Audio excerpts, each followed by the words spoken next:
The seating of the delegation from the Mississippi Freedom Democratic Party has political and moral significance far beyond the borders of Mississippi or the halls of this convention.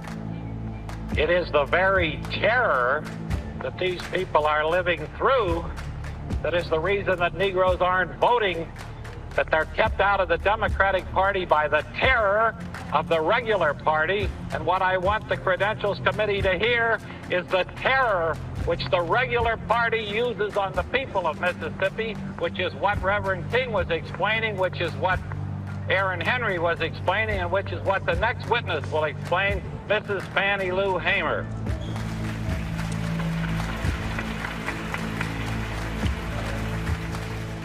Mr. Chairman, and to the Credentials Committee, my name is Mrs. Fannie Lou Hamer, and I live at 626 East Lafayette Street, Roosevelt, Mississippi. Sunflower County, the home of Senator James O. Eastland and Senator Stinney. All of this is on account of we want to register to become first-class citizens. And if the Freedom Democratic Party is not seated now, I question America. Is this America, the land of the free and the home of the brave, where we have to sleep with our telephones off of the hook because our lives be threatened daily, because we want to live as decent human beings in America? Thank you.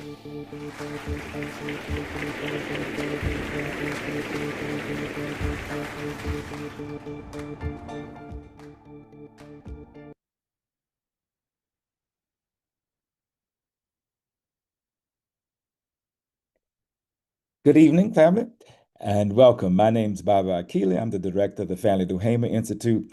We want to say welcome to this sacred gathering to honor the birthday of Mrs. Fannie Lou Hamer, a woman whose voice shook the walls of injustice, as you just heard, and who continues to guide us in our struggles for voting rights, for freedom, and equality.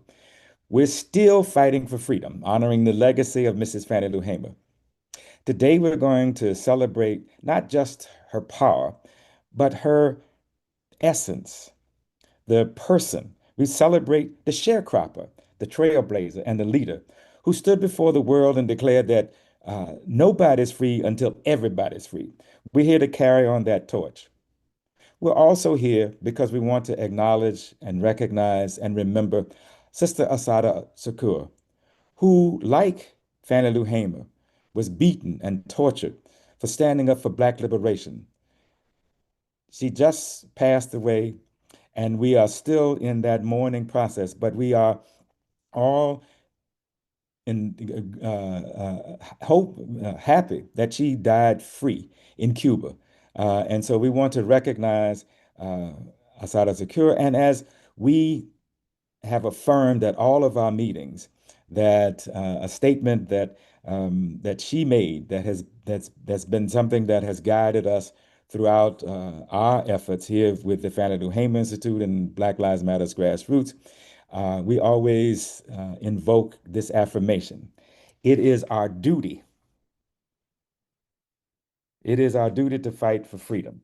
It is our duty to win. We must love and protect one another. We have nothing to lose but our chains. And I have gone back and rereading her autobiography.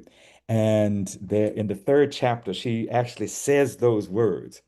And it's in the autobiography where you actually read those words. And it, I think, resonates today more powerfully than it did when she made them some time ago. So we're recognizing two powerful women today: the birthday of Mrs. Fannie Lou Hamer, and the passing of Sister Black freedom fighter Assata Shakur. So with that, we want to welcome you all. And I'm going to now turn to a person who I've had the honor to be around and participate in and hear her. And this is a person who is an amazing artist, actor, and poetess. Last year, she graced us with her presence, and she had just written her book, and she shared that with us. But every time we have called on Yasmin Watkins to come and share with us, she's always come through, and she always comes through with something brilliant.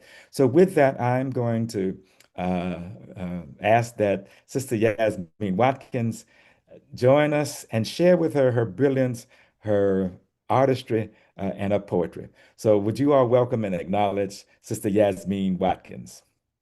Yasmin? Hello, how's it going? My name is Yasmin Monet Watkins, and as Baba AKILI mentioned, I'm a poet, a screenwriter, and an actor, and I'm honored to be here to honor Mrs. Fannie Lou Hamer. I'm going to be sharing a poem from my book, A Vessel Born to Float, and it's called For Black Girls Who Have Lost Their Ribbons. I think it was mentioned earlier, you know, we're still fighting for a lot of the things that Mrs. Fannie Lou Hamer fought for today. So, for Black girls who have lost their ribbons. This is for little Black girls who have lost their ribbons. Sorry, my cats are doing a lot. This is for little Black girls who have lost their ribbons, for whom grief is an ever-present house guest strolling in with the breeze, who have known that the price of our freedom has always been soaked in a red sacrifice, who have seen face to face the other end of shotgun barrels, even while opening mouths for help at neighborhood doorways, on this soil that they lied to us and falsely named home. This is for little Black girls who are worlds away in a shared studio apartment with a family of 8 tending children, barely finding a way to stay awake and out of trouble in troubled school hallways. This is for Black girls who go to corner stores on their way home from school, wanting to buy sour candy and soda, and exit this world on the back of bodega floors. This is for Black girls at college parties who are taken by entire teams of boys with no repercussion. For Black girls fighting for our freedom in Iraq and coming back bruised in body bags and cover-up stories. No one investigates our trauma. For these little Black girls, there is no trust in the word safety, no rest from the constant glance over shoulder, no trusting the smiles of white men and white houses who offer false promises, knowing the way they vote, the way they live, the way they take our traditions that are steeped in a red, white, and blue colonialist imperialism, our hands, always the ones to reach out to the other side, singed by the fires of all their good intentions. This is for little Black girls with curls and matted hair and ribbons lost in the breeze, or found at the surface of bottomless rivers, godless that they now be. They're lost in a system that does not care for poor people, Black people, brown people, queer people, trans people, immigrant communities. Our people are dying, and my heart, full as a gallon tank, spills and flames along the highway, all over the street, on the floor, in my bedroom, on my pillow, reading stories of little Black girl ghosts. And all I can think is, it is not enough to cry. It is not enough to cry. And though I don't have any answers, just an angry sort of scream, a history of curdled blood, born with a belly full of fed up, screaming, how are we not moved enough to move? If not for our daughters with lost ribbons from their hair, our little Black girls, then whom? I wonder what it will take, what will happen when we are all bold enough to rage. Thank you, Yasmin. And once again, tell us the name of your book. A Vessel Born to Float, available anywhere books are sold. And it came out, when did it come out? A year ago, September 24th, exactly 1 year ago. So yes. Thank you all very much for having me to be here in community and to honor Mrs. Fannie Lou Hamer. The work continues. So thank you so much. And as I told you As I said earlier, that she is amazing, and that book is full of those amazing poems. But the thing that has always impressed me most about Yasmin is that she responds when called, uh, and always connects her brilliance to the occasion. And so we really appreciate that. Now I'm going to turn it over to the moderator for the night. We have some very powerful and I think enlightening panel discussion that we're about to have. I'm going to turn it over to our moderator, Arnetta Mack, who is a champion for local small businesses and community advocacy. As the founder and owner of Mack Enterprises Unlimited, she empowers and elevates organizations through creative graphic designs and impactful community events. And you can see with all of the Fannie Lou Hamer Institute's design, she has done it.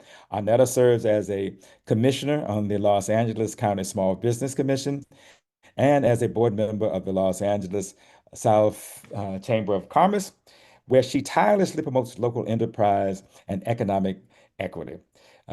She's a deep commitment to social justice, reflecting her leadership here uh, as the immediate past president and current social justice chair of the National Council of Negro Women, View Park section, as well as her role as a steering committee member with the Fannie Lou Hamer Institute.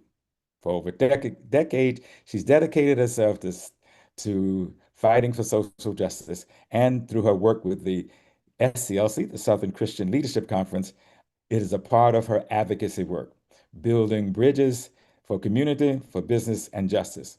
So would you welcome our moderator for this evening, Arnetta Mack. Thank you so much, Arnetta, for joining us. And then I'm going to turn it over to you, and I'm looking forward to this discussion. So thank you. Thank you, AKILI, and greetings to everyone tuned in this evening.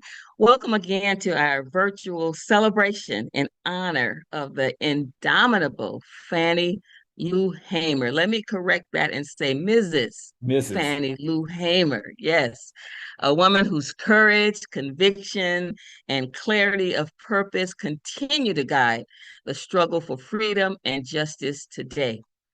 Ms. Hamer famously said, "Nobody's free until everybody's free." And those words still ring true because the battle she fought for voting rights, bodily autonomy, fair wages, and dignity are the same battles we continue to face in new forms today. The work for justice didn't end with her generation. It continues through each of us and through the movements our panelists represent. So today we'll explore how Mrs. Hamer's legacy lives on across 5 vital areas of freedom and resistance. Today we will hear from Jan Robinson Flint, Reverend Erica Byrd, Kahlila Williams, Sherri Bell, and Sandi Cook. So I'm honored to present our incredible panelists who each carry the torch of Mrs. Hamer's mission in their own unique way. I'd like to begin by asking our panelists to briefly share about your background, your organization, your current work, and how your focus area connects them to our theme tonight. So we're going to start with Jan, and carrying this legacy forward is Jan Robinson Flint, Executive Director of Black Women for Wellness and co-founder of Freedom Reproductive Rights Coalition. She's a fearless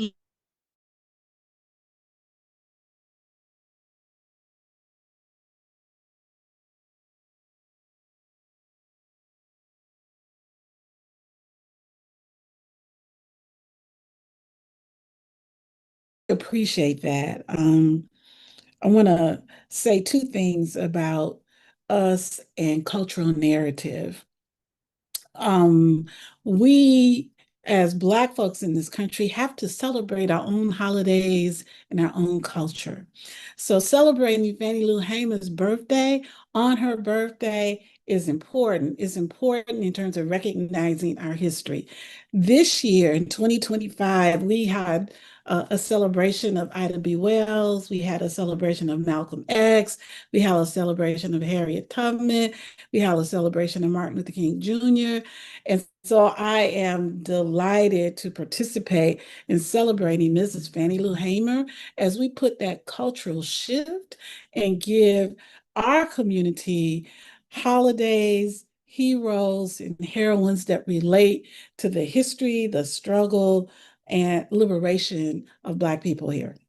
So with that said, I want to talk a little bit about the work of Black Women for Wellness and how it connects to Fannie Lou Hamer.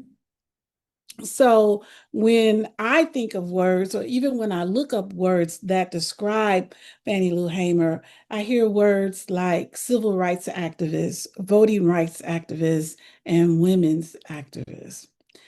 And Black Women for Wellness is all that. And today in 2025, we have to be as brave and as courageous, even more so than Mrs. Fannie Lou Hamer. Mrs. Fannie Lou Hamer went to Congress to talk about people denying folks the right to vote in Mississippi. And in 2025, we have had to go to Congress. Black Women for Wellness had a delegation there for Congressional Black Caucus just 2 weeks ago to talk about not only voting rights, but women's health and the ability to own our body, to have autonomy over our body.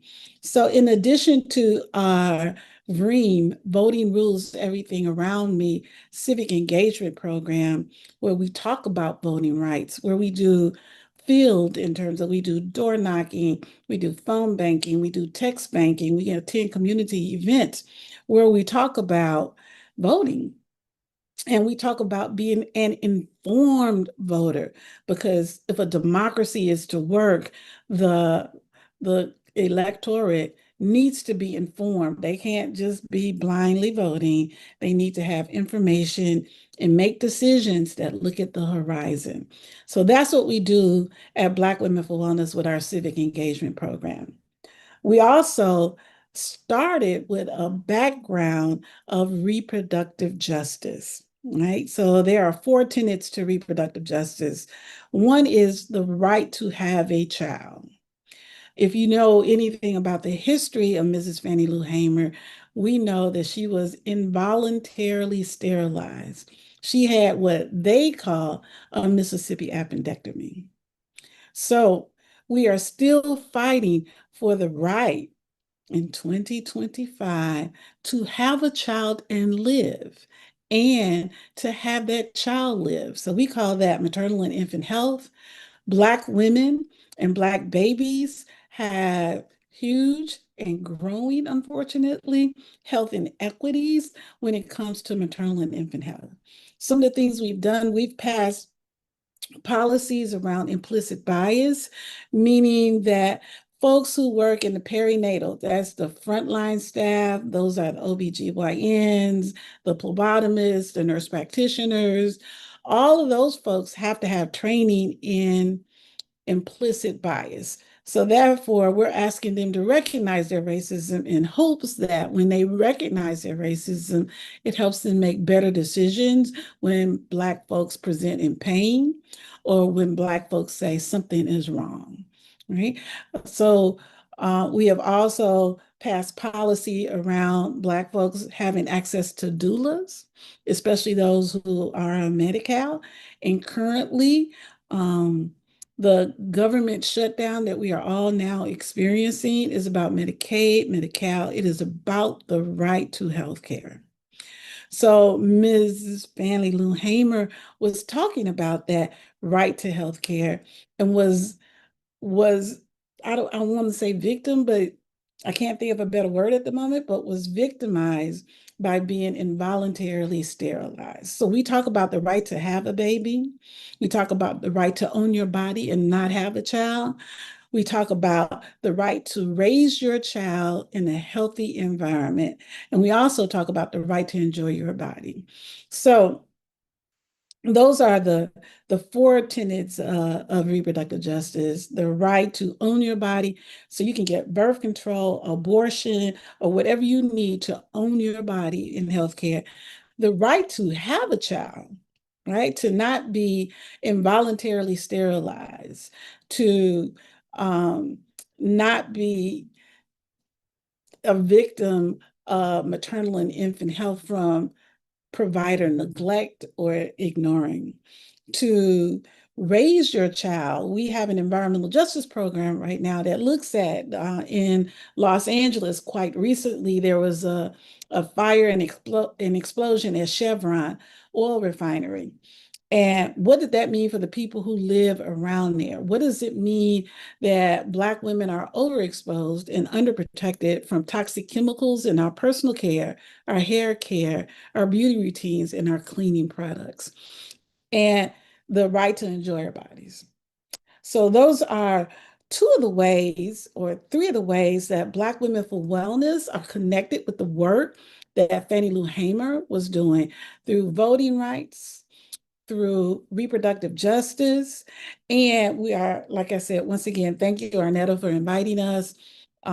Happy to begin shifting that cultural narrative where we celebrate the folks in our lives who make a difference, the history.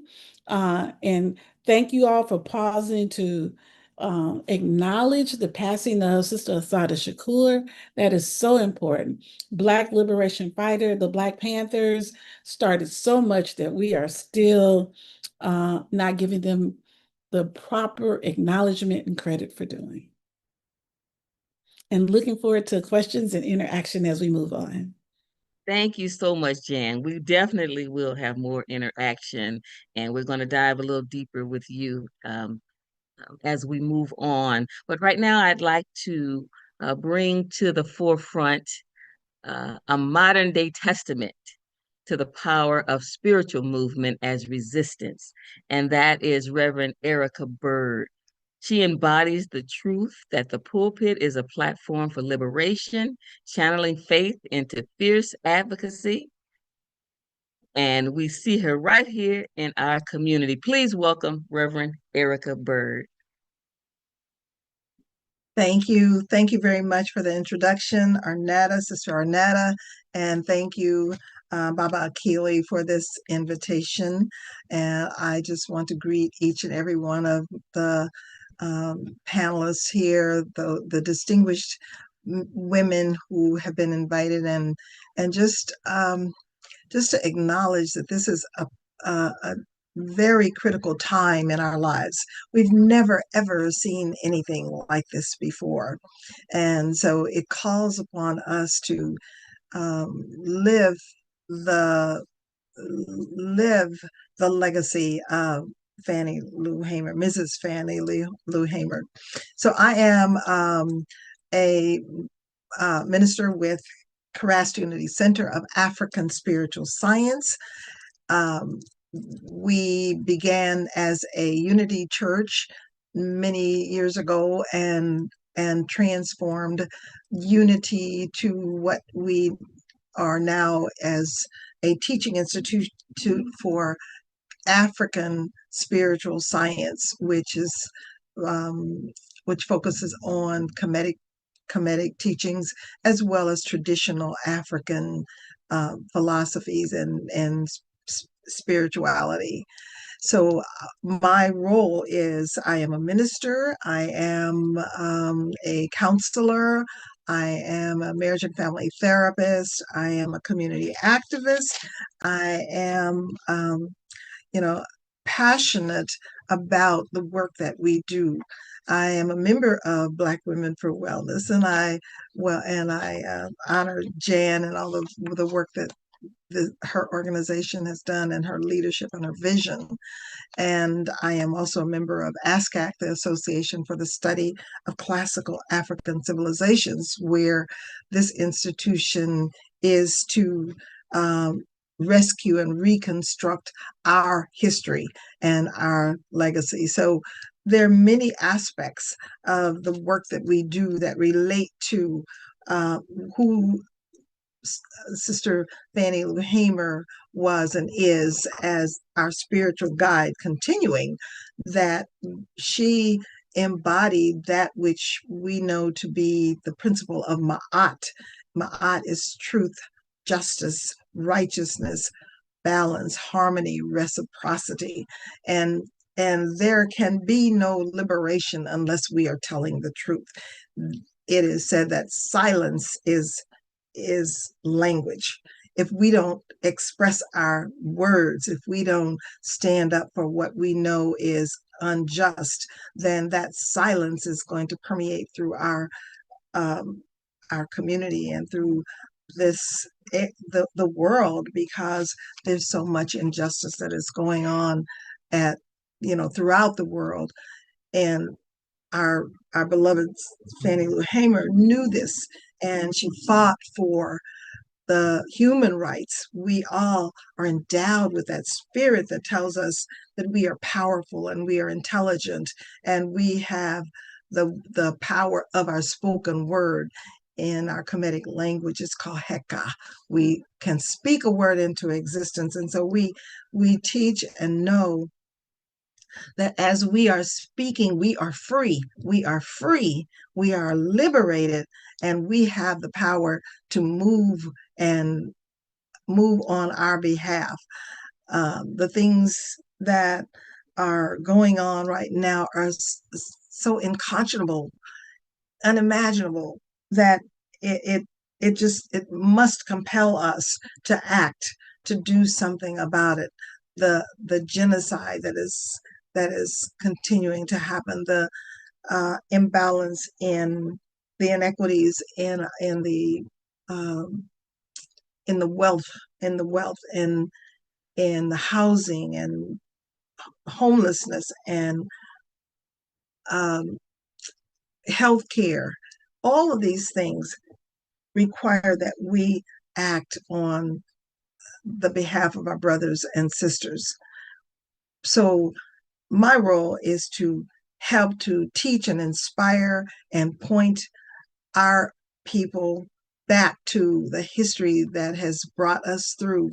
And as Sister Fannie Lou said, saying that this little light of mine, because that was a part of her foundation. She knew that those spiritual roots were going to bring her through and her people through as they gathered together and became inspired through the song and through her spoken words.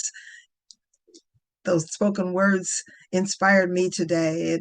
When I heard her voice, I heard, something that just touched my heart.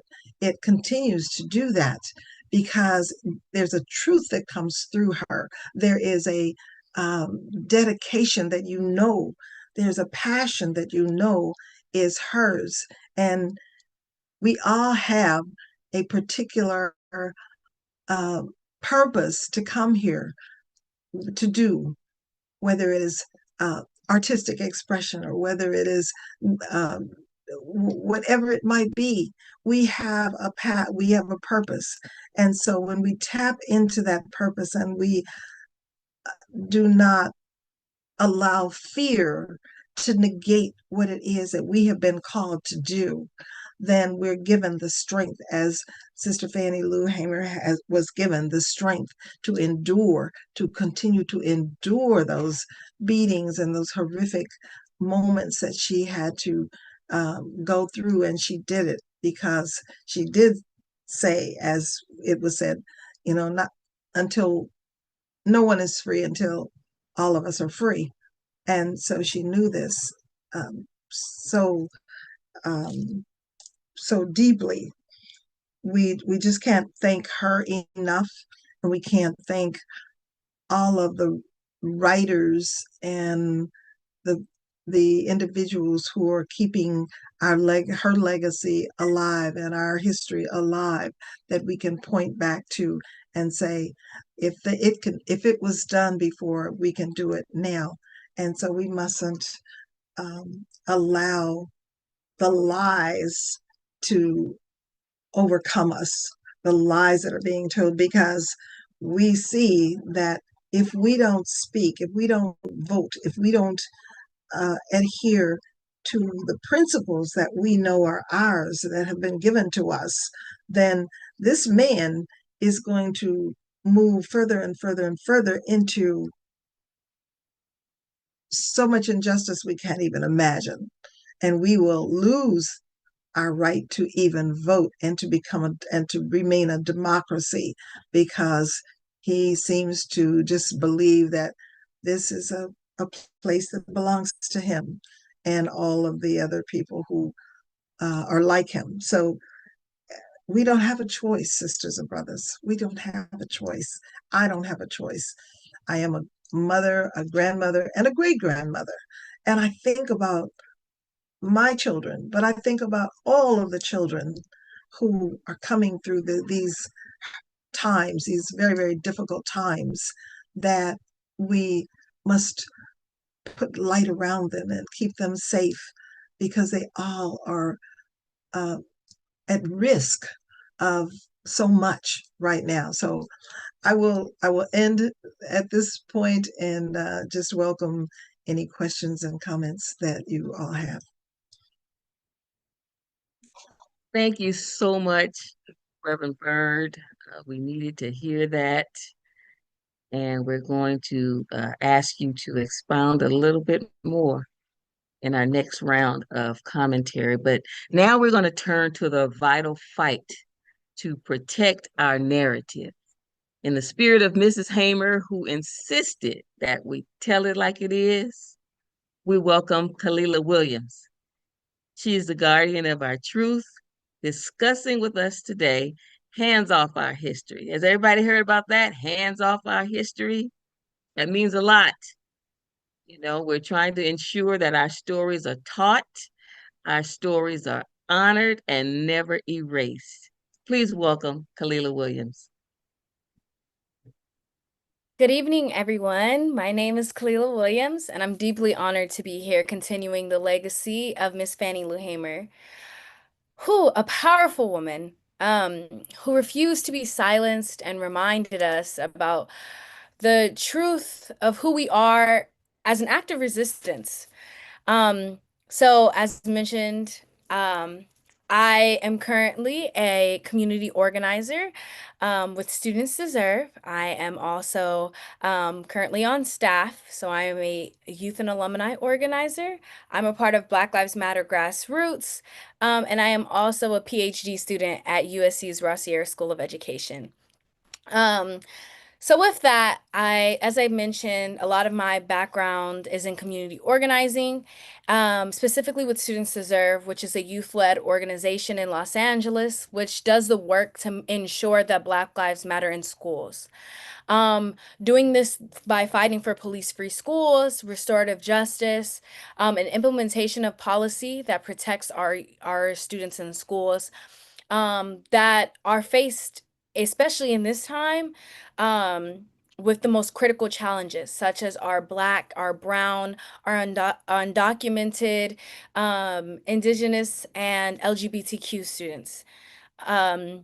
We fought for the full implementation of the Black Student Achievement Plan, which is a policy that was one that implemented over $100 million of funding into Black students to be able to service Black students in our schools, in the Los Angeles Unified School District, to ensure that they finally have access to the resources that they have been calling for after years of organizing by Black students and parents and educators who are demanding that our schools invest in the healing and not in the punishment of our students, especially our Black youth.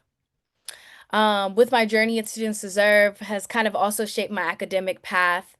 As I said, I am now a PhD student at USC Rossier School of Education, and my research kind of builds on the work of activism and organizing, showing how youth organizing, as well as restorative justice and educational policy, are intersected and interconnected, and how these topics also transform systems that have historically criminalized and undereducated Black students.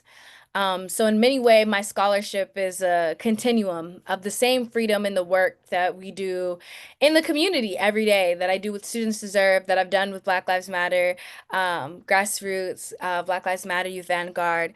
And so when I think about the theme of hands off our history, I'm truly empowered, especially thinking of the work that Miss FANNIE LOU HAMER um, dedicated her life to. And I think about how much of our organizing is really about defending memory. We're fighting to protect the truths. We're fighting for who we are. We're fighting for what we built. Oftentimes, especially in the work that I do within the school system, especially within Los Angeles, we're fighting to make sure that they know that we are Black students and we have been negated for too long. We have been underserved and discarded. And our stories are also at risk and they're being co-opted. And so in this time, when our stories are under attack, we're taking them back. We're telling it like it is. We're showing up to the school board and we're fighting and we're saying, this is who we are. And no, we're not this stereotypical narrative of what a Black student is or what you may be told about in a classroom as defiant or disruptive. But we are leaders and we are authors and we are poets and we are in the streets and we have futures that we want to build of being doctors and being educators and coming back to the classroom. So we fight for our stories that are under attack and we fight for our narratives. So whether it's book bans or the erasure of ethnic studies, we prioritize control. We prioritize care, over control. And this is all part of the larger effort to disconnect us from that system and into collective power. And Miss Hamer understood that. She understood that the most radical thing you could do is tell the truth. And that truth is refusing to let anybody rewrite your story or sanitize your story, especially her story. She didn't let the state, she didn't let political parties, she didn't let the media, and we don't do the same. We tell our story like it is, and we tell them even in the face of crisis in which they believe we shouldn't be telling our story, in which policymakers refuse to listen to us, in which school board members are telling us this is not true. We tell them like it is. When they say that they can't provide provisions for Black students, what do we say? Well, you have the budget to do it if you take away from the school police budget that you spend at the time $77 million on. That's no longer the case because we got that defunded. But we said defund school police at a time in which that was such a radical statement to hear, but we said it and we did it and we told the truth. We told the truth of what it really was. The narratives of students being in the classroom, of being policed, of being criminalized, of being pepper sprayed, of being sexually harassed, all of the stories we told the truth. And that spirit guides the young people in Los Angeles that are reclaiming their schools as sites of truth-telling and liberation. And when we say hands off our history, we're also not just talking about our textbooks, but we're talking about the right for Black youth to see themselves as creators of their own history, of the history that is happening. They're not just subjects in it, they're living through it. They're currently literally in the generations that are shaping what is next. And so it's important that we think about that because we need to ensure, especially in the work that I've done with Students Deserve, we put Black youth at the forefront of the work. It's a youth-led grassroots organization. And we say youth-led, we mean the youth are guiding what we do. What is needed most in your schools? And so when we heard random searches, putting an end to random searches was a priority for Black students, we let and put Black students at the forefront of the work to ensure that they would fight to put a ban on pepper spray, and they did just that. It's ensuring that when they walk in a classroom, they see their ancestors. They see FANNIE LOU HAMER reflected back in them. And they know that freedom isn't something that you just learn about in the past tense, because it's more than just about a fight for freedom when we're talking about slavery. It's a practice in the presence of fighting for freedom for the classrooms that we truly deserve, for the love and the care and the healing instead of the punishment that we see. And so I've seen this historical knowledge become political power in the work I do. When students organize a part of their lineage. And that's continued from the freedom schools in 1960 to the fight for BSAP today.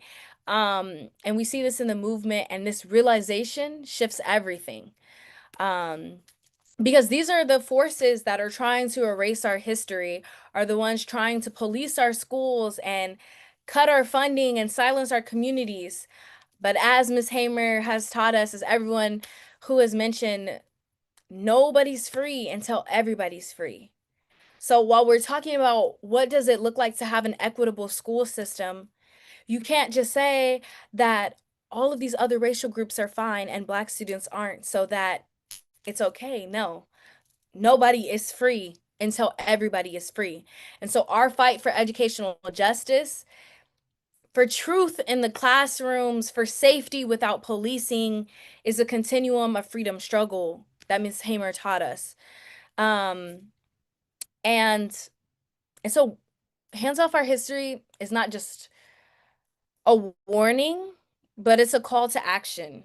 It's a reminder that protecting our stories is protecting our futures, and that education is not this neutral space, but it's a political space. And we have to continue to make it liberatory.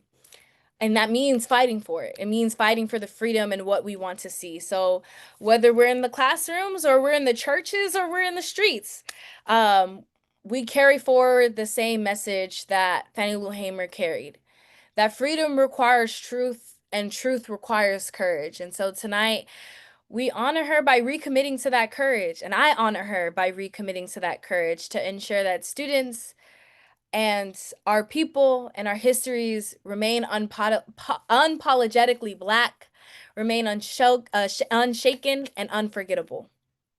Thank you.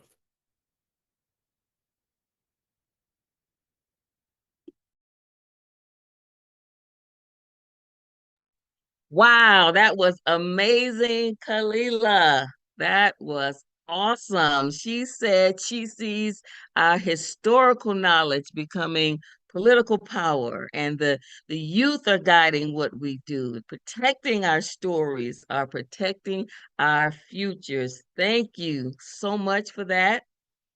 Thank you so much for that. Our youth are guiding what we do. I'm going to move on to our next panelist. So we know Fannie Lou Hamer founded the Freedom Farm Cooperative to combat economic oppression. Carrying this torch for worker justice is Miss Sherri Bell, a champion for dignity, fair wages, and the power of labor. She organizes for the economic freedom that is the bedrock of all liberation. Please welcome Sherri Bell. Thank you, Arnetta, and thank you to the Fannie Lou Hamer Institute for creating this space, and to my esteemed panelists. My name is Sherri Bell. I am currently a member leader and on the board of directors at the Los Angeles Black Worker Center. I work alongside fantastic staff such as Jeremiah Gordon, Trina Traylor, Zanaya Houston, and Ariel Moore in transforming workplaces in Los Angeles, and working with workers to help transform workplaces, I should say, in Los Angeles. The mission of the LA Black Worker Center is to improve the access and retention of Black workers in quality jobs through action and unionization. Most people will be surprised today to know how often the topic of economic justice is left out of conversations when you think about developing policies and here locally and even statewide. We have to be, the Black Worker Center always is intentional about asking the question, where are the Black workers? And if we're not here, what is your plan to address these gross disparities that we are seeing? For instance, if you look at city and county reports that were most recently put out for Los Angeles, city and county highlighted the fact that while Black people, I should say, Black people only make up about 8% of the population in Los Angeles County. We comprise 33% of the unhoused population. We comprise 10% of the unemployment rate, and we have the lowest median household income. So you might ask, with all these human rights violations going on, why isn't there a sense of urgency being addressed to this at the policy level, right? So that's one of the questions that we continue to raise and continue to call with our local officials. Some of the work that we've done with the LA Black Workers Center in coalition with our partner organizations is that we fought for two local agencies here in Los Angeles. One that enforces the ban the box ordinance. And we know that the ban the box ordinance is important because the mass incarceration of Black folks is at a disproportionately high level. And once people who have a criminal record get out in society and try to access work, they're often turned away. So the ban the box ordinance is a conditional offer of employment. Basically, if a conditional offer of employment is made and the offer should be, presented, and if the background of the individual does not conflict with the job, they should be able to get the job. So we fought and won an office that enforces that locally here in Los Angeles. I don't know if many people know that. It's with the Office of Wage Standards.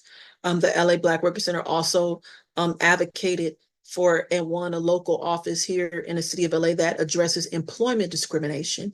That's the LA Civil Rights Office. You can file a complaint there. And that agency is able to assess upwards of $250,000 per violation. And so we thought that it was paramount to expand discrimination protections for Black workers at the local level. And so in doing that, the LA Civil Rights Office is just one local city that's able to enforce fair employment and housing laws. We also advocated and supported the passing of Senate Bill 1340, which enables all local cities in the state of California that if they want to enforce anti-discrimination and housing laws, they can, which before they could not. So being that these statistics that I outlined in the beginning are so alarming, we need expanded protections to address the magnitude of the crisis, of the Black jobs crisis. When we think about where we are in society, where stereotypes of Black workers not being able to perform jobs such as pilots or politicians or doctors, we have to combat those stereotypes and with our stories, but also with policy. It's very heartbreaking to know that we still have to fight for these things in present day, being that, some people believe that Black people that are in high positions, even though we have the same test, we take the same test, we have to meet the same qualifications, are somehow less qualified because we're in a position, right? Somehow we are taking somebody's spot, right, that should be there instead of us. Even though our unemployment is so astronomically low, even though Black women since the beginning of this year have lost over 315,000 of us has lost our jobs since the beginning of January. It's an attack. We are an attack on Black workers, and we are an attack, and we are an economic warfare, right? And so we have to be able to call it like it is, and to be able to combat these false narratives about if we're deserving of the opportunity to feed our families or not. So when we think about all the federal workers who've been laid off, everyone knows that I don't know if everybody knows, but public sector work has long been a way for Black people in the United States to bring their families out of poverty. right? Public sector jobs, unionized jobs have been a pathway to the middle class income. And so when you attack public sector jobs, you are attacking Black workers. So that's why you see now it's not only Black workers that are being impacted by these federal cuts. I mean, we are in a government shutdown right now, and the leader of our nation is threatening to permanently cut even more positions of vital programs and services that impact and serve our country's most vulnerable populations. So we must remain vigilant. We must remain intentional when asking where the Black workers are. We must be intentional in naming discrimination. We must normalize, raising the question around intentionalized access for jobs, because we're still fighting these gross stereotypes that lock us out of quality opportunities to feed our families. And we are in the midst of a humanitarian crisis here, right here in our local cities when it comes to Black workers being 10% unemployed, being less than 10% of the population, and having the lowest median household income. And so we need policy, and we need it now. Like, we had the 1,000 Strong campaign that was a 2-year memorandum of understanding with the city of LA to place up to 200 Black workers between 2022 and 2024. We were only able to get 50 people jobs, even with an agreement on the table. That's because we're fighting an uphill battle against discrimination and institutional racism. So we have a lot of work to do. And for Fannie Lou Hamer, a lot of folks, we often quote her quote, nobody's free until everybody's free. And I like to think that Mrs. Hamer meant freedom as freedom to organize in a union, right? Freedom from poverty wages, freedom from retaliation, from organizing in the union, and freedom to control the means of production. That's something that she also believed in. So, I just want to just continue in that breath, in that legacy of Fannie Lou Hamer, of just knowing the power of organizing, knowing the power of storytelling, knowing the power of using our voice, and realizing that, Black people in this country have been an indicator of where things are to go from everybody. And if we continue in the legacy that Ms. Hamer put us on, I think that we'll be all right. I think that we're going to see ourselves out of this. Unfortunately, a lot of these systems in this country were not built for us to succeed, and we've been fighting a fight every generation, every decade. But you know what? If that's what we have to do, that's what we have to do. We have a good roadmap in Mrs. Hamer's teachings and spirit, and we'll continue to follow in that and others as we address these gross disparities within our community. So, thank you for giving us her time on this topic. Thank you, Sherri. I mean, did you say 315,000 jobs have been lost for Black women since the beginning of the year? Wow. Wow, that's startling. We've got work to do. We got work to do. And that represents a family. Those are individual jobs, but they each represent a whole family that's being impacted. So thank you for bringing that information to us. And now our final panelists, we come to the very heart of Mrs. Hamer's mission, the sacred right to vote. And a modern day steward of this struggle is Sandi Cook. As a relentless advocate for voting rights, she works to dismantle barriers and ensure every voice is heard and every vote is counted. Please welcome my friend, Miss Sandi Cook. Thank you so much, Arnetta and AKILI, for having me here.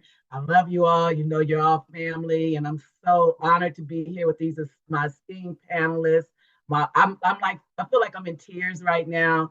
There's so much going on, but I'm hopeful when I see a Sherri and I see Kahlila and I see Reverend Byrd, you know, my heart, and Jan, I don't see her on here, but Jan, I love you all, and I'm so grateful for your work and honored to be in this space with you now.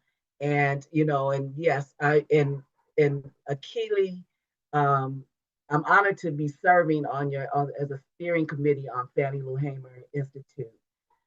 When you brought this to us, you know, of course, I knew about Mrs. Hamer. The work that I do is around voter engagement, and I have to say, here in California, we've worked hard to make sure that we're expanding opportunity to vote, but we are unique here in that way in California. And so we know that around, you know, this nation, that our brothers and sisters are, you know, being suppressed, and so we have to continue the fight, and that's what we're doing even now here in California. We all know that we have an election coming up on November 4th, a special election, and part of that struggle is to fight back, to stand up, to not be bullied. And then hopefully to give others courage to stand up and fight. It's going to take all of us. So hopefully we'll be able to do that. You know, just a little bit about that election, because I know folks have received their ballots here in California. If you're a registered voter, you probably have already received it. We just received a memo from the Attorney General, Rob Bonta, and our Secretary of State, Dr. Shirley Weber, advising that we should vote early, that don't wait to put, you know, to the last day to put your ballot in the mail. You know, so things are heightened. They also talked about security at our vote centers, just to make sure that we're safe, and that our electoral employees and our community volunteers that come in, that they're also safe in those spaces. So, you know, we want to be getting that message out, and we'll talk more about that, I know, later on. But we're in this fight because Texas, the governor in Texas, received a request from the current person occupying the White House to, you know, find 5 seats. And that might ring a bell to some of us, because if you recall, back in 2020, he called Georgia and said, I need 11,000 votes. And so we're in that that's happening the same thing again. And what the governor in Texas did was to call the Republican-led legislature, state legislature in Texas, and they just did it. They didn't ask a voter, they didn't ask anybody. They didn't give the voters the opportunity to vote on what they were doing. They just did it. And the way that they are drawing those lines will, you know, supposedly or hopefully, their hope is that it would give them 5 extra seats. This is all related to, we have midterms next year, and I know I'm jumping around a little bit, but we do need to learn how to connect the dots and why things are happening, right? They're happening because they're trying to suppress our vote. They're trying to take us back. And when we start looking at the others are us. So we have to be very concerned about what's going on right now in our country, and this whole trail of going backwards instead of forward. And when I think about Mrs. Hamer, I think about how she fought for, she founded the Freedom Democratic Party so that we could have a seat at the table. And she fought to register to vote. And I often hear folks, you know, that's kind of waned away when we kind of say, you know, people died for your vote, your right to vote. You know, that's kind of passed away. And I believe it's because we're not teaching our history. It's important that we let folks know what especially our young people, so that they can carry that and know who they are. This woman, who was a sharecropper, had nothing like materially around her, but all the things that she was able to achieve in her short life, because she was beaten trying to register to vote, right? You know, she was able to do so much and expand our presence in this political state in this country. And so that's what we're talking about tonight. And we're going to make sure that our communities are taking their power and voting, because we can do that and we can change this thing around. So thank you so much again for having me. And I look forward to continuing our conversation. Thank you. Thank you, Sandi. We know the heat is going to be turned up. It's going up a degree every day on this voting, and we haven't seen nothing yet. We haven't. The fight has just started. This round, look, this round. Well, we appreciate your work. We appreciate you giving us those updates, and we definitely want to hear more about what we can do to, what the messages we need to tell, our friends and family. We don't want apathy to take over. That's not an option. Apathy is not an option this round and the coming rounds of voting. So we definitely need the messages to tell our friends and family. So I wanna just thank you all for those powerful insights. And what we've heard so far reminds us that Fannie Lou Hamer's fight was not a single issue. No, it was about the liberation of people, Black people. We've heard about the fight for control over our own bodies and the right to have a child and be well, the struggle to preserve truthful history, reclaiming our schools as truth-telling institutions, intentionalizing access to jobs, right? The ongoing push for fair wages and dignity in work, and the constant vigilance needed to protect the right to vote. So each of these areas is a front line all by itself in the same freedom struggle. So now I want to go just a little deeper with each of you. And we know that the current political and social climate is challenging, attacks from many different directions. So I want to ask each of you, how is the current climate impacting your work and the communities that you serve? Okay, how's the current climate impacting your work and the communities you serve? I want to start with Reverend Erica Byrd. Can you respond to that?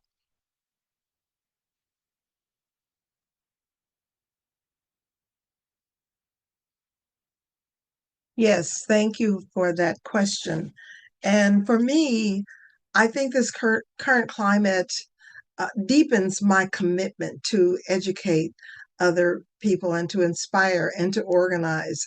I am a member of various organizations that do the work of organizing and mobilizing. Black Lives Matter is one, and it just deepens my commitment to tell the truth and to ensure that we are we have institutions that will help our youth to thrive and to know who they are and to just know our history. We can't sit still. The Bible tells us if when you pray, move your feet.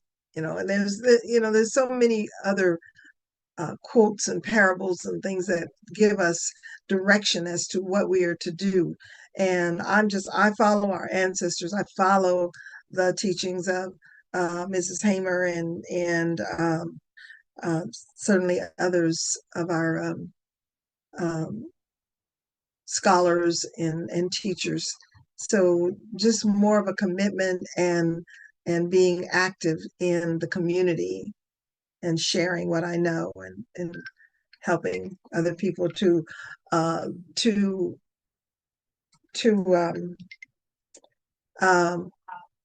to heal, because there's a healing process that has to take place. And once we know we are powerful individuals and we don't have to consider ourselves as victims, then that counseling process is taking place throughout. my Thank work. you, Reverend Byrd. Mhm. Thank you. Jan, I'm going to ask you the same question. How is the current climate impacting your work and the communities you serve? Well, that is a great question. Can you hear me? Because I have this little note that says, please unmute. Yes, yes. Okay, great. So I'm looking at it from several different levels in terms of how this particular climate is impacting us. And I'm sure Reverend Byrd could also talk about the mental health that is very much at play right now. Some people, those folks who are isolated, are feeling very fearful. Right? They're like, oh, what's going to happen? Those folks who are part of community are doubling down and resilient, right? So, and that's what I say to people when they say, what should I do? What should I do? Join an organization, become part of a family, an intentional family where we hold each other close and accountable. I have folks who call and check on me every day, and I call and check on folks every day too. Why? Because we don't want nobody disappeared without somebody knowing, right? In a timely fashion. We also create this whole mutual aid.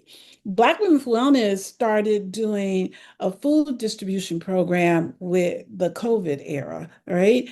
And we have kept it up. Now it is more important. I go in the store, grocery store, and I look at the price of food, and the price of food is steadily increasing. And there are things that are not as available as they were before. So the mutual aid in terms of how folks are sharing the resources that we have, not only food, but information. You know, we recently put together a class on how to preserve food, whether you're pickling or canning or freezing or drying or something like that, but sharing this information so folks will have access to food and sharing food, right? So we are still doing that. Some organizations, particularly Black organizations, are worried about funding, right? Too many Black organizations are too dependent upon government funding. So all of those organizations, you know, ours included, are putting our hustle in, right? We are talking to our funders, we're talking to our key stakeholders, we're talking to our membership, and we're talking to government and to say, what's going on, right? And not only what's going on in terms of with the money flow and how it will flow, but reminding them that they have an obligation and accountability. We pay taxes. And we have contracts and we have MOUs and all of that stuff. So organizations are really checking their security, right? Not only their physical security, but their digital security, and holding accountable the people who say they support and fund us. So we're looking at mutual aid. We're looking at doubling down on our resistance and our resolve. We're looking at our mutual health with that, our mental health with that mutual aid. So it is fear and isolation in some part, and in some part it's like I'm doubling down. I'm going to be resolved. I am not going out like this, and this is we, not me. So that's the part in terms of how this climate is impacting us, right? And I imagine that people do like a roller coaster on any given day when they have to encounter some of the craziness. I was in DC recently, and National Guards with face masks and guns is a reality there. ICE raids in Los Angeles is a reality here. And those realities, I am thankful, are making us more angry and resolved and making us fearful and isolated. So it is, like I said, it is a roller coaster of things that we are feeling. But for me, it's like, don't get mad, organize. I like that. Don't get mad, organize. And yes, we're all feeling it. We are definitely all feeling it. Thank you so much, Jan. Kahlila, give us your thoughts on how this climate is impacting the work that you do and the communities you serve. Yeah, I think this is a very critical question that we should all be asking ourselves because especially in the time under the current administration, the work that especially us under Students Deserve and Black Lives Matter grassroots do is under attack. Um, we've seen that even just years before Trump took office again, for his second term, there were right-wing um, group, Parents Defending Education, calling out BSAP, the Black Student Achievement Plan, for being racist and for only prioritizing one group, and that's racist, and that arguing that it doesn't constitute under Prop 209 and all of these different things, which has literally threatened the program in its existence. It has literally led to people being like, well, why don't we just name it a student achievement plan? A student achievement plan does not target the injustices that Black students have felt for the last couple of decades of education. It does not acknowledge the disparities in education. It does not acknowledge the criminalization that students feel. And so, because of this opposition that we have seen, there has been the program itself is under attack. A lot of schools are like, well, what does this look like? And there's questionings of the program. Like I said, they're trying to change the name to just Student Achievement Plan and only not focusing on Black students as a group, but focusing on all students, even though we know that the resources that we are calling on have been resources that Black students have been underserved for years. And so that's just one aspect of things. But with this, we've also changed our campaign of not only protect BSAP, but protect undocumented and LGBTQ and brown students. We recognize that in this crucial time, there is a constant fight for the threats and the identity and the voices of Black, brown, undocumented, and LGBTQ students in our district. We recognize that, as mentioned before, there is ICE immigration raids happening every day in Los Angeles, whether they're still spotlighted on the news or not. And so our students are under attack. They're walking to school and worried about what the possibility are of them going to school. They're not even, some of them aren't even going to school anymore. And so it's really putting the movement at a shaken point of what does it look like when you're fighting for these things, especially for underserved communities in a time where there are so many people under attack. And so we recognize that. And so now our work has expanded to include everybody who's being challenged in this very critical time, as well as just the way our stories and our narratives are being told. As we've seen, there's been an attack on media. There's been an attack on what you can and you cannot say. And as somebody who is literally a researcher, who does this work of acknowledging what does Black student research and community participatory research look like in schools, that's being under attack. Research grants are being pulled. Research has had to been stopped because we don't know what the state of things are going to look like. There's people who you can't say this and you can't say that in academia. So it's a really challenging time. But as I said, like in the work that I do in Students Deserve, we've expanded our campaign to make sure that we are protecting these underserved communities that are at high risk right now. And the fight has still continued. We recently just got a $50 million investment into the BSAP program, even when they told us that was not possible because they did not want to be looked at under the limelight of the current administration. But we still got that investment. And we got an investment into LGBTQ services. And we got an investment into dream centers for undocumented students to have places to go to and get resources. So the work is still happening. The work is not stopping. The organizing and on the ground is we're still doing the work that is needed, but it is under attack and it looks different. Support from our school board members looks a lot different now because it's like, well, I support you, but also at the same time, like I can't say that publicly as much as I would have because then I'd be under attack from the current administration. or the superintendent saying, well, I can't agree to what I want. I can't agree to certain things, because then we'd be spotlighting this limelight on our district. So our students are under attack, and we are expanding our campaigns to protect them, but also at the same time, this fight is going to always continue, but so is organizing. So Thank you, Kahlila. Stay at it.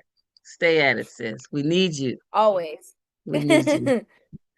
Okay, I'm going to ask Sandi to come on and share just briefly, maybe about 2 minutes, what this climate is doing. How is it impacting the work that you do in the communities you serve? Sandi.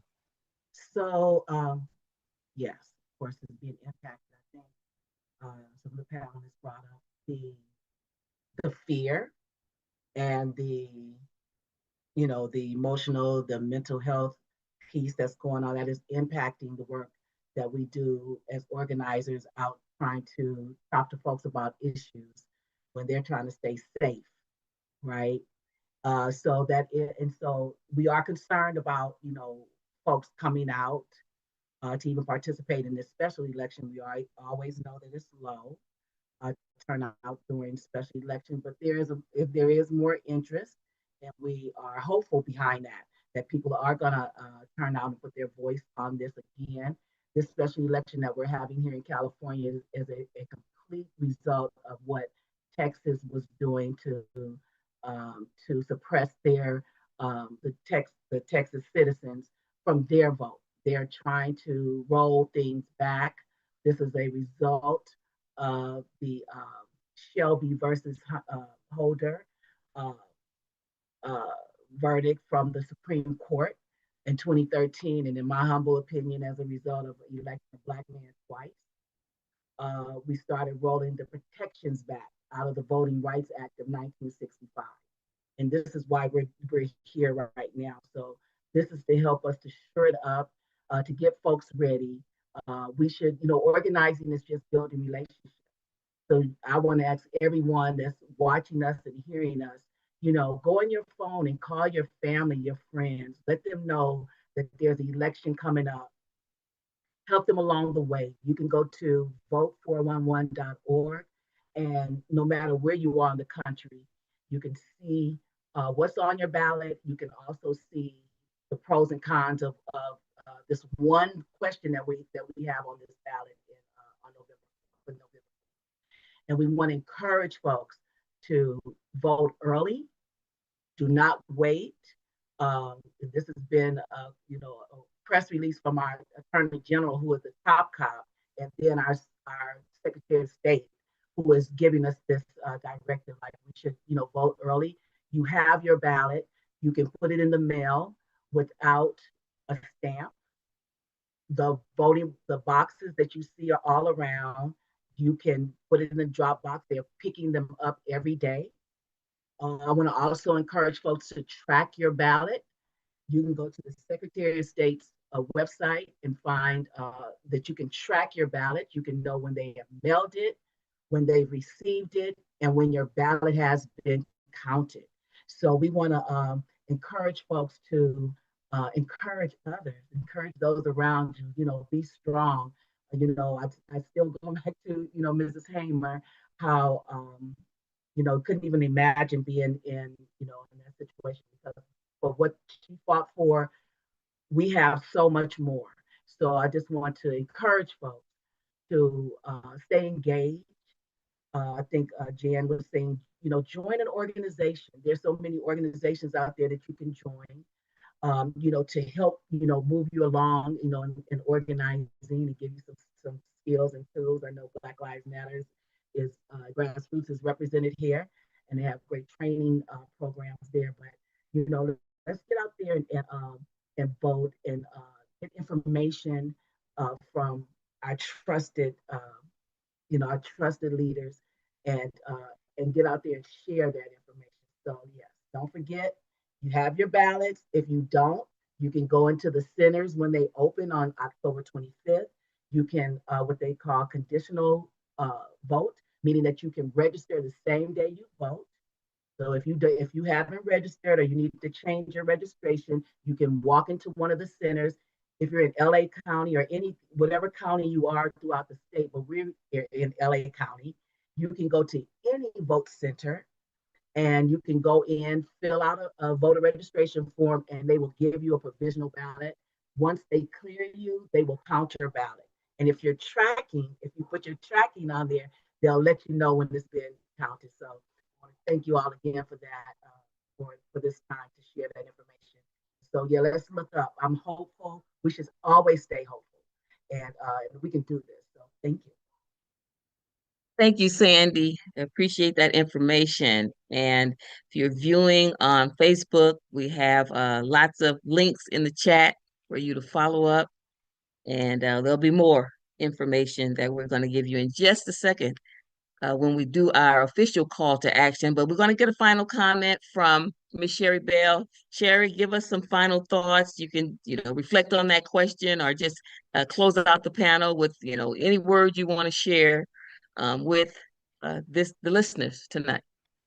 Yeah, I think the listeners and the people on this panel, I think that I could speak for us and be like, we couldn't shut up if we tried. I mean, we ain't going nowhere. I mean, things is tough outside. And like Fannie Lou Hamer, we is sick and tired of being sick and tired, but we still ain't tired enough to stop. Right. So while some of the practices that the Black Workers Center has been doing and continues doing, similar to those Fannie Lou Hamer was a champion of, such as leadership development, storytelling, political education, those tactics and strategies are still underway. We have had an increase in legal clinics, right? Because people can't exercise their rights if they're not aware of their rights. So we have been putting those on regularly, just general know your rights clinics, and also the EEOC. We also been doing speaker training, right? Because we're going to need more advocates to be able to, give public comment and be able to speak out at press conferences and things like that. So, like Sugar Free said, if you stay ready, you ain't got to get ready. So we want to keep our members, ready to take action in this highly volatile political climate. And we also know that ever since Prop 209 been in place, it's been difficult for Black people to fight for that for Black people, right? Because you can't say Black, right?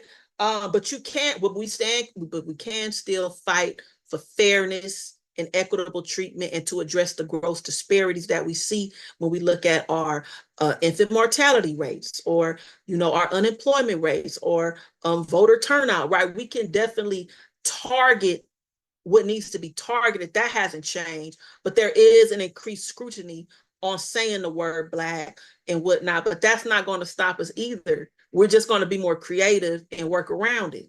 And we also have been partnering with our brown brothers and sisters as it relates to, they were the first round of the targets with the ICE targeting. Now we and I think Black Women for One for and AKILI was at a press conference not too long ago, highlighting the need for Black folks to be involved in the fight for against ICE terrorizing our communities, because we know we've been around. This ain't our first rodeo. We know we was next. We've been through that, so we was always involved. So yeah, we just gonna I think that the climate has created an opportunity to be more engaging with our members, and also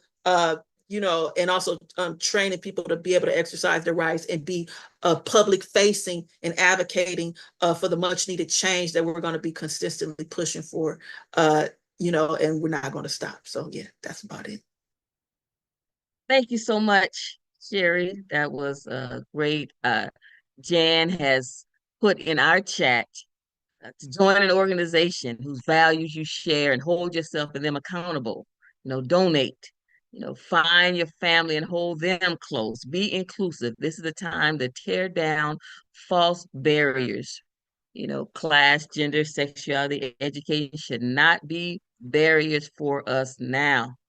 Get over the petty and mend the family business. Thank you for those words, Jan. And this has been an inspiring and necessary conversation.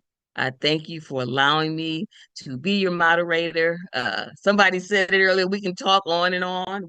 We sure could, but I'd like to turn it over to the executive director of the Fannie Lou Hamer Institute, Baba AKILI. He's going to lead us in a call to action and then close us out. Baba AKILI. Thank you so much, Arnetta. This was phenomenal. This was amazing. I think I want to thank you. You did a great job. And I want to thank all our panelists and participants. I learned a lot and was reminded of a lot. Black accomplishment, Black actions. I was reminded about that Band the Box and the Thousand Strong program that many of you worked on.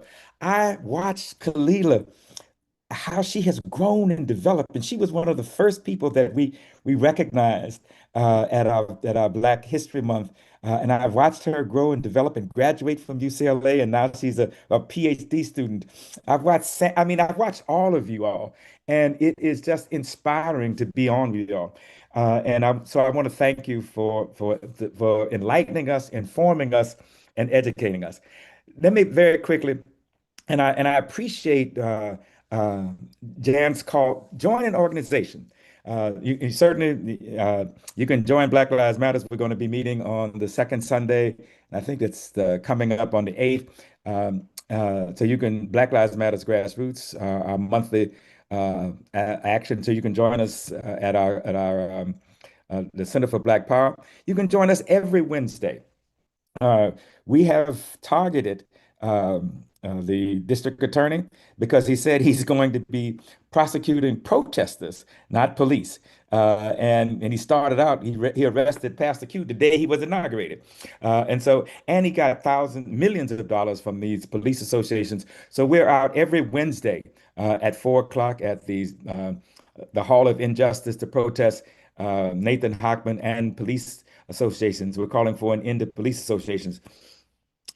Certainly, this critical November 4th special election, and this didn't happen just because, well, let's have a special election. This happened as a response, as Sandi talked about, to the fascists and the racists we have in the White House, wanting to realign the process so that they can stay in power another 2 years. And so this is a form of fight back. So vote in this special election. It's an all, you can vote by mail. I mean, it's easy to do. So vote, and vote, as they say, vote early. So we want to encourage that. And once again, this is not just happening because we wanted to have a special election. This is happening because around the country, basically, if you can't beat them, cheat them, and that's the theme of this administration. So those are some things that you can do, and I think we want to move now. And one of the things for me, the reason why the Fannie Lou Hamer Institute is important, one, because Mrs. Hamer represented the best in us. She came from as a sharecropper. She came to social and political activism later on, but she was a principled person. And everybody I know that has talked to her said that she was like your aunt, your grandmother, but she had this strength. And it's that strength that I want to, and all of you all identify with. And so I think in her name, standing up and making sure that the doors that she fought to open don't get closed, that the doors that she and others fought to make sure that the rest of us could walk through don't get closed. And she talks about, remember the bridges that brought you over and the struggles that got you here. And so she talks about that. And remember that, and I've heard a lot of us say, well, this ain't our fight. Yeah, go to Chicago and say that. Go to Memphis and say that. It is our fight. So nobody's free until we are all free. And so I want to thank all of you once again, Reverend Byrd, Jan, Sandi, Kahlila, Sherri, and Arnetta. Great job. And I want to end with Mrs. Hamer. One of the things that she was known for was that her voice, that she could sing, and that singing sometimes got us through our darkness and the struggle. And I've often reminded, if they can get through it at the height of Jim Crow, we can get through it today. So with that, I want to, if we could bring on and end with Mrs. Fannie Lou Hamer in singing and enlightening us and inspiring us with not only her struggle, her voice, but the commitment that she has. And once again, I want to thank you all for joining us. This was inspiring to me, enlightening to me. And so thank you all so much. And continue to fight forward, forever, backwards, never. So thank you all very much.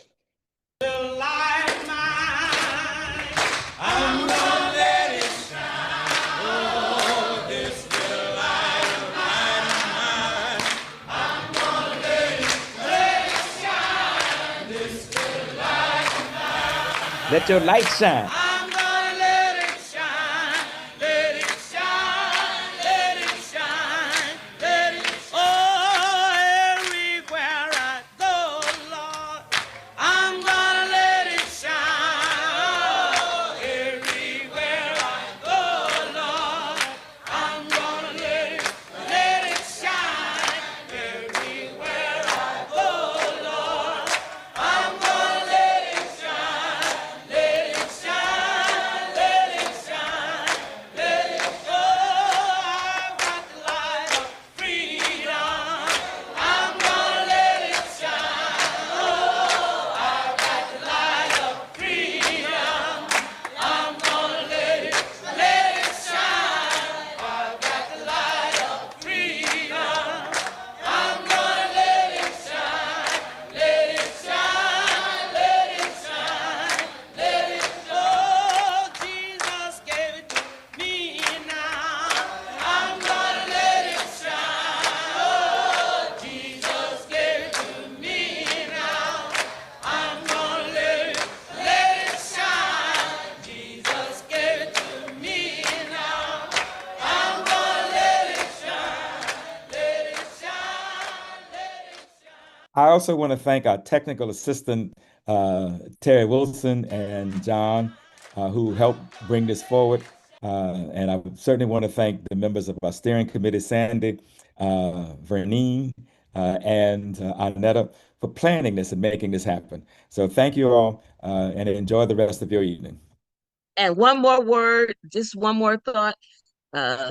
We know that on Facebook Live, this video will only last for 30 days, but you can view it on YouTube on the Spot Live. It will be posted on YouTube on the Spot Live, ONDA Spot Live. It'll be there. So thank you all so much. Y'all have a good evening. Mhm.